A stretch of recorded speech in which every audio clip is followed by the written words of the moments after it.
My pleasure. Thanks. Now, working on the front line can take its toll. 1 in 5 police officers are expected to experience post-traumatic stress disorder during their career.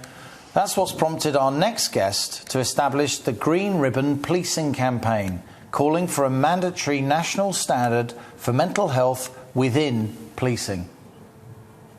We're joined now by Sam Smith, founder of the Green Ribbon Campaign. Hi, Sam. You were a police officer. Let's talk about this through the lens of your own experience, if that's OK. So I left policing 2019. I left myself due to my own decline in my mental well-being. Unfortunately, I felt that the lack of support was close to non-existent. You will often be told when you join any occupation there's these EAPs, employee assistance programs, but really they don't touch the surface.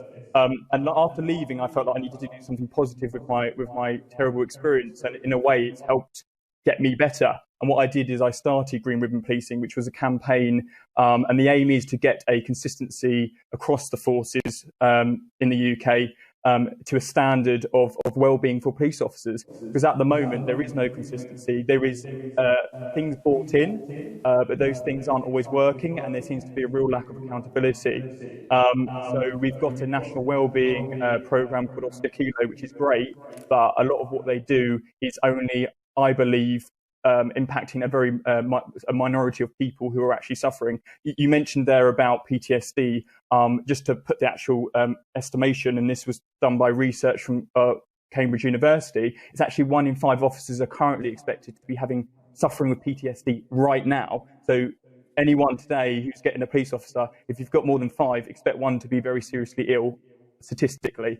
And the problem with PTSD is we probably know it more through soldiers and military personnel, but it's a serious illness where you can actually, if you left undiagnosed and untreated, you can get permanent memory loss. It can cause loss of control, which I believe is dangerous for the officer themselves, but also the general public. We've got men and women serving frontline with effectively weapons strapped to their legs, and a poor reaction with PTSD can cause you to lose all sense of, resilience, and that can be very dangerous. And I think really we need more accountability, and we need a standard that is mandatory, so we know when these 20,000 new officers and all the future officers that join are going to be given everything they can get. Sam, you're talking there about post-traumatic stress disorder, of course, a serious condition. And you're clearly, very well intentioned in setting up this campaign, and I doff my cap to you. But what would you say to those who would argue, look, it's policing, it's tough, it's the front line. You're dealing with some of the most difficult people in society when they're at their worst. By definition, this kind of stress is inevitable. Yeah, that's a brilliant question. It is inevitable. Your point well made. So for that reason, if we know it's going to happen, then why aren't we protecting people? Put it this way. If I said, OK, let's get rid of stab-proof vests, they're very expensive. We're now going to send our officers out to knife crime, completely bare-chested, because why not? Let's save some public money. What's going to happen is you'd have a public outcry. People will say that's blimmin' ridiculous.